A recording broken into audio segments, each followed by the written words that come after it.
Assalamualaikum warahmatullahi wabarakatuh. Selamat pagi, siang, sore, malam untuk kita semua. Saya Sobrina Ashifa dengan NIM 23031111007, jurusan Biologi, Fakultas Matematika dan Ilmu Pengetahuan Alam, Universitas Riau. Ingin menjelaskan terkait Gellidium sp. Mata kuliah kriptogami dengan dosen pengampu Ibu Profesor Dr. Fitmawati MSI. Baik, untuk latar belakang secara umum dari Gellidium sp, di mana ia merupakan salah satu jenis rumput laut yang memiliki potensi pemanfaatan besar di Indonesia. Nah, ia tidak hanya memiliki nilai ekologis, namun juga bernilai ekonomi yang tinggi. Gellidium sp biasanya dikenal secara luas sebagai penghasil agar berkualitas tinggi, sehingga menjadi komoditas penting dalam berbagai industri, seperti pangan, kosmetik, dan farmasi. Nah, secara taksonomi, Gellidium sp ini termasuk dalam divisi Rhodophyta, di mana divisi ini biasanya memiliki pigmen phycoerythrin. Pigmen phycoerythrin ini memberikan warna merah khas pada tubuh si Gellidium sp tersebut. Nah, klasifikasi dari Gellidium sp, Kingdom Plantae, divisi Rhodophyta, kelas Rhodophyceae, ordo Gellidiales, family Gellidiaceae, genus Gellidium, spesies Gellidium sp. Nah, dari ordo Gellidiales biasanya terdiri dari berbagai spesies yang biasa terkenal dengan nilai ekonomis tinggi karena ia memiliki kemampuan dalam menghasilkan agar yang baik. Selain itu, beberapa spesies juga memiliki fungsi ekologis, contohnya sebagai penutup substrat di lingkungan perairan. Pertumbuhan Gellidium sangat dipengaruhi oleh faktor lingkungan, terutama ketersediaan nutrisi dan cahaya. Faktor-faktor ini juga berkaitan erat dengan suhu dan pergerakan air. Menurut penelitian oleh Marcelo Centelices pada tahun 1991, dalam penelitiannya menunjukkan bahwa produktivitas Gellidium dipengaruhi oleh berbagai faktor, seperti musim, karakter fenotip, umur, kondisi reproduksi, serta sumber tersebut. Karakteristik atau morfologi secara umum pada Gellidium biasanya dapat tumbuh dengan ukuran sekitar 2 hingga 40 cm dengan percabangan yang tidak beraturan atau tersusun di kedua sisi batang utama. Agar ini bereproduksi dengan menghasilkan tetraspora. Banyak spesies dalam genus ini dimanfaatkan sebagai bahan baku pembuatan agar. Agar rokoloid yang dihasilkan memiliki sifat gel yang berbeda-beda, tergantung pada spesies, musim, umur, serta komposisi kimia seperti kandungan ester sulfat dan metil ester. Kandungan sulfat biasanya berperan dalam menentukan kekuatan gel, sedangkan metil ester mempengaruhi elastisitasnya. Siklus hidup Gellidium secara umum biasanya mengikuti pola siklus hidup Polisiponia, yaitu melibatkan fase generasi seksual dan tetrasporongial. Pembentukan tetrasporongia dipengaruhi oleh faktor lingkungan seperti suhu, cahaya, salinitas, dan kelembapan. Meskipun tingkat perkecambahan relatif stabil berdasarkan beberapa penelitian. Dalam pemanfaatannya, pengolahan agar dari Gellidium dilakukan melalui beberapa tahapan. Biasanya orang melakukan proses yang diawali dengan perendaman dan pemanasan bahan baku, kemudian dilanjutkan dengan penyaringan. Setelah itu ditambahkan bahan seperti PEG dan NaCl untuk membantu proses ekstraksi agar lebih baik.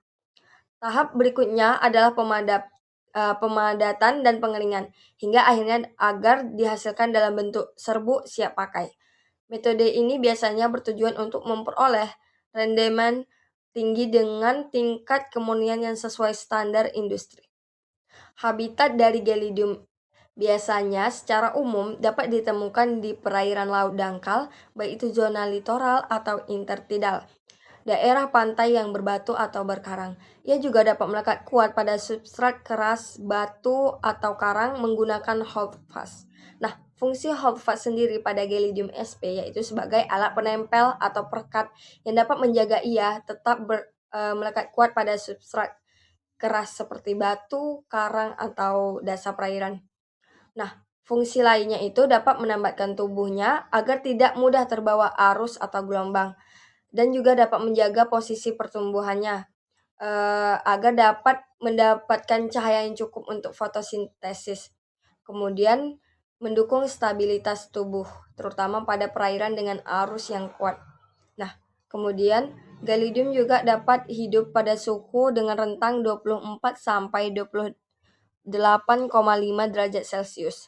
Kemudian dengan salinitas air 32 sampai 35 per mili dan pH kurang lebih 8 menuju basah serta perairan yang cukup dengan cahaya dan jernih bersih gitu.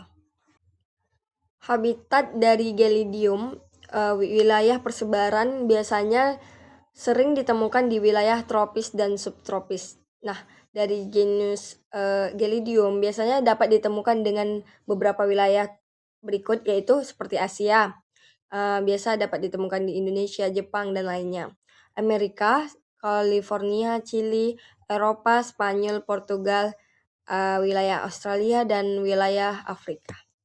Selanjutnya kita membahas struktur Gelidium sp. Berikut adalah bagian-bagian dari Gelidium sp. Yang nomor 1 itu fragmen apikal, yang kedua percabangannya, yang ketiga fragmen intermediate, yang keempat fragmen basal, dan kelima holdfast adalah alat pelekat dari Gelidium tersebut.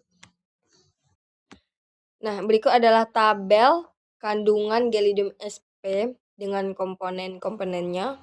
Sangat banyak sekali kandungan yang ada pada Gelidium sp. Dapat kita lihat di tabel berikut. Dari kandungan yang banyak sekali dari Gelidium sp sehingga ia berpotensi dalam pemanfaatan yang luar biasa. Yang pertama, bahan baku agar. Nah, biasanya digunakan untuk bahan agar-agar, jeli, pengental, dan penstabil makanan. Yang kedua, media kultur mikrobiologi. Agar ini digunakan sebagai media pertumbuhan bakteri dan jamur di laboratorium. Yang ketiga, potensi kesehatan. Tidak hanya kesehatan, farmasi juga. Biasanya digunakan sebagai antioksidan dan antibakteri yang mengandung senyawa bioaktif yang berpotensi sebagai obat dan suplemen. Yang keempat, industri kosmetik.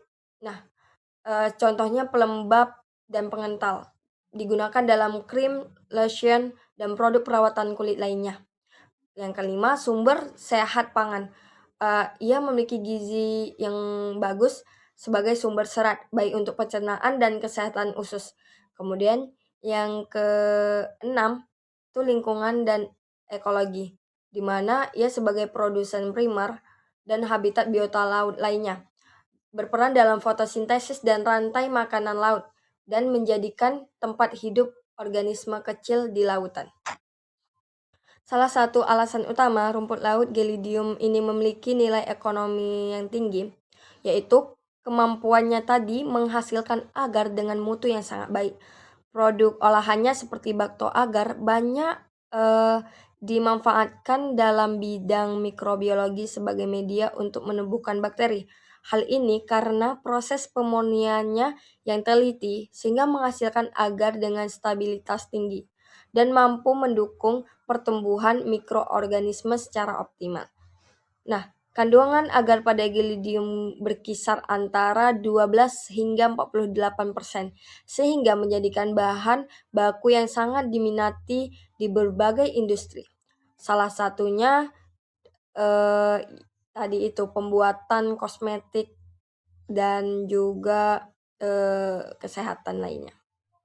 Selain itu, dalam setiap 100 gram berat keringnya, Gelidium mengandung protein hingga 22,5 gram, serat kasar sekitar 13,5 gram, serta mineral penting seperti kalsium dan magnesium. Agar yang dihasilkan juga digunakan dalam industri pangan sebagai bahan pengental alami yang aman dan ramah lingkungan. Sekian yang dapat saya sampaikan terkait Gelidium sp. Mohon maaf jika ada salah dalam penyampaian saya dan kekurangan informasi terkait Gelidium sp. Mungkin terima kasih kepada penonton. Wabillahi taufiq walhidayah, walida wal inayah. Wassalamualaikum warahmatullahi wabarakatuh.